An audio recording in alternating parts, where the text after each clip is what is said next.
Brace த Lord. மரணமும் ஜீவனும் நாவின் அதிகாரத்தில் இருக்கும், அதில் பிரியப்படுகிறவர்கள் அதன் கனியை புசிப்பார்கள். இந்த வசனம் நீதிமொழிகள் 18:21 இருக்கு.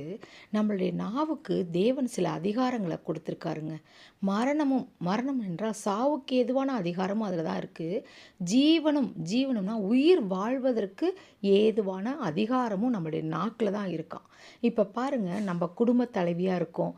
நம்ம வீட்டில் ஒரு உதாரணமாக சொல்கிறேன், பிள்ளைகளை கடிந்து கொள்ளும் பொழுது, பிள்ளைகளை சேட்டை செய்யும் பொழுது, அப்போ நம்ம என்ன வார்த்தைகளை விடுறோம்னா, எரும மாடு, நாய் அப்படிலாம் நம்ம சொல்லும் பொழுது, எரும மாடுன்னு ஒரு பல தடவைகள் நீங்கள் சொல்லிகிட்டே இருக்கும்போது என்ன ஆகும்னு சொன்னீங்கன்னா, அப்படியே அந்த எரும மாடுக்குள்ள சுபாவம், மந்த புத்தி, அதனுடைய வேலைகள் எல்லாம் ஸ்லோவாகிறது எல்லாமே நடக்க ஆரம்பிச்சிருங்க.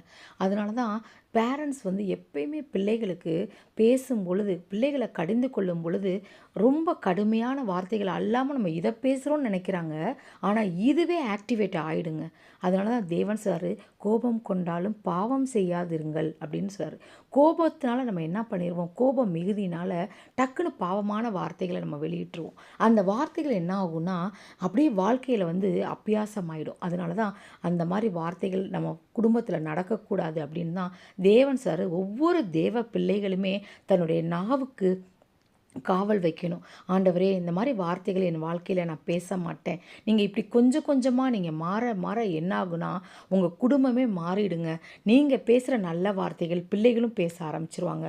பிள்ளைகள்னால என்ன ஆகுனா, பிள்ளைகளும் அந்த நாவின் வார்த்தைகளை, பாசிட்டிவான வார்த்தைகளை கேட்டு அவன் செழித்து வளர்ந்துருவாங்க. அவங்க பொம்பளை பிள்ளையாக இருந்தாலும் பையனாக இருந்தாலும் அவங்கள்ட்ட ஒரு கான்ஃபிடென்ட் வரும். நம்ம அம்மா அப்பா இப்படிலாம் நம்மளை சொல்லி வளர்க்குறாங்க, அன்பான வார்த்தைகளை சொல்கிறாங்கன்னு. நாமளும் அது மாதிரி வளர்ப்போமா?